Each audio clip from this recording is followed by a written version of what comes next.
What do the first followers of Zeno's philosophy look like? If you were to paint a picture of them, what details would you include in it? What kind of clothing would they wear? Would they have long beards? What about short beards? Or no beards at all? Would their hair be long or short? Should we give them sandals or go barefoot? How old are these people?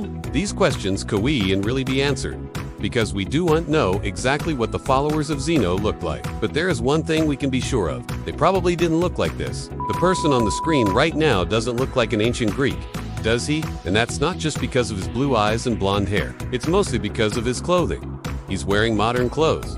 So what did the first followers of Stoicism look like? Well, let's take a look at our first Stoic, Epiphanes of Antioch. Now, Epiphanes of Antioch is not famous for his appearance, but that doesn't mean we have no information about it at all. In fact, Diogenes Laertius tells us two things about Epiphanes' appearance. First, that he was bald and had no beard. Second, that he dressed very modestly. That last piece of information might be telling us that he wore a simple tunic and nothing else, or it might tell us more.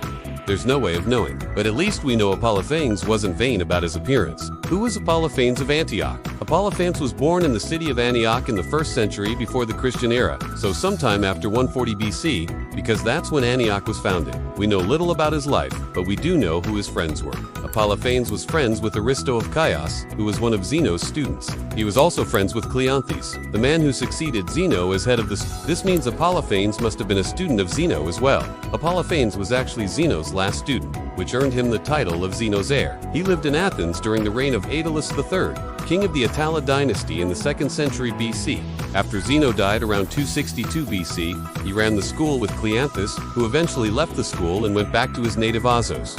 After Cleanthes left, Epiphanes continued to run the Stoipoiko for the rest of his life. How long did Epiphanes live? He lived for about 80 years, dying in 179 BC during his lifetime. He wrote 30 books on philosophy, but none of them survived. But even though Epiphanes wrote 30 books, Diogenes Laertius only gives us 2 titles of his works, on colors and on good and evil. But why should we care about a guy who lived 2,000 years ago, especially if he doesn't have any surviving works? Epiphanes is important for the history of Stoicism, because he is the link between the early Stoics and later Stoics. Epiphanes was friends with Zeno and Cleanthes, the first 2 Stoics we know about. And Epiphanes' students were the parents of Stoicism's golden age. The Stoics from the 1st century BC and the 1st century AD. They include men like Cato of Utica, the philosopher Seneca, the poet Lucan, the historian Tacitus, the emperor Hadrian, the emperor Marcus Aurelius, and many others. But how did Epiphanes get those guys into Stoicism? Did he use social media? Not quite. According to Roman tradition, Epiphanes held daily philosophical discussions at the During these discussions, anyone could ask Epiphanes questions about philosophy. He also gave public lectures and was very popular among young Romans. Many Roman aristocrats became Stoics because of This includes Marius Maximus, the father of the future emperor Marcus Aurelius. Maximus became such a big fan of Epiphanes that he built a shrine in his garden dedicated to his teacher. Now, some historians say Epiphanes was a representative of a new type of Stoicism, a more moderate form of Stoicism, which differed from Zeno's radical views, but that's a controversial claim, and we're not going to discuss it here.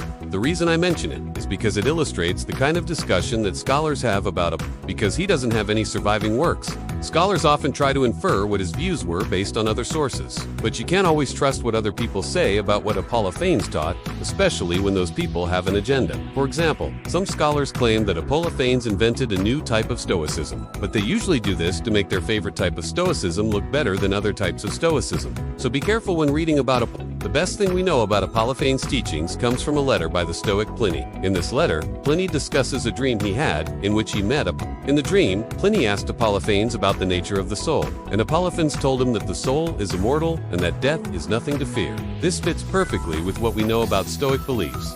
But keep in mind that this is still a second-hand account of Epiphanes' teaching. There's another letter we sometimes attribute to Epiphanes, but most scholars believe it was written by someone else. The letter was found among Herculaneum's ruins and was probably written around 170 BC. The letter's author isn't named, but he gives us some information about himself. He says he's 42 years old and that he wrote 3 books about logic. He also mentions that he served as a judge and that he loves philosophy more than anything else.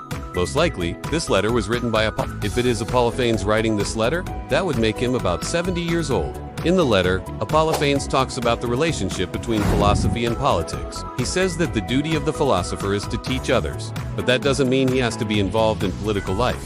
That's the job of the statesman. But since they're both engaged in the improvement of humanity, the philosopher and the statesman complete each other. Here's what Apollophanes writes. I consider it the duty of the philosopher not to engage in politics, but to contemplate and to teach and to persuade. It is for the statesman to decide what is expedient. Let him therefore busy himself with the state, but the philosopher will show him what is good and right.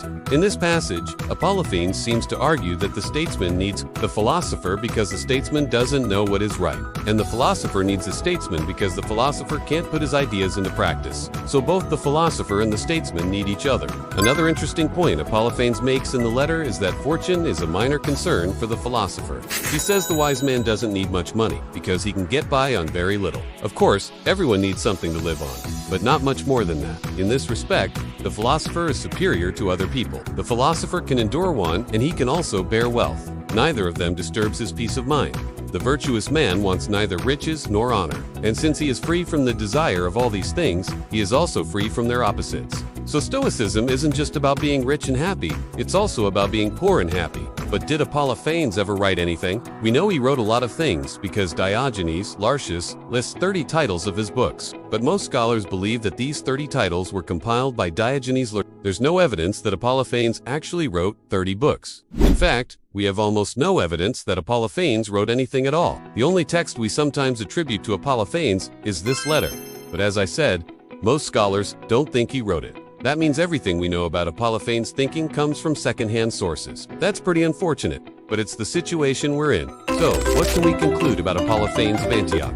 First of all, he was a Stoic philosopher. He was Zeno's last student in the link between early Stoicism and later Stoicism. He was a prolific writer who unfortunately didn't write anything that survived to this day. We know he was bald and had no beard because Diogenes Laertius tells us so, but we can't say anything about his age, his height, his weight, or what his eyes looked like. All we know is that he was a friend of Zeno, Cleanthes, and many others. He lived a long life and died in 179 BC. He believed that the soul is immortal, that death is nothing to fear, that the wise man doesn't need much money, and that the philosopher and the statesman complement each other. Those are the details we know about him. Everything else is speculation. Now, it's your turn. What do you think Apollophanes looked like? Draw him in the comments below. See you next time.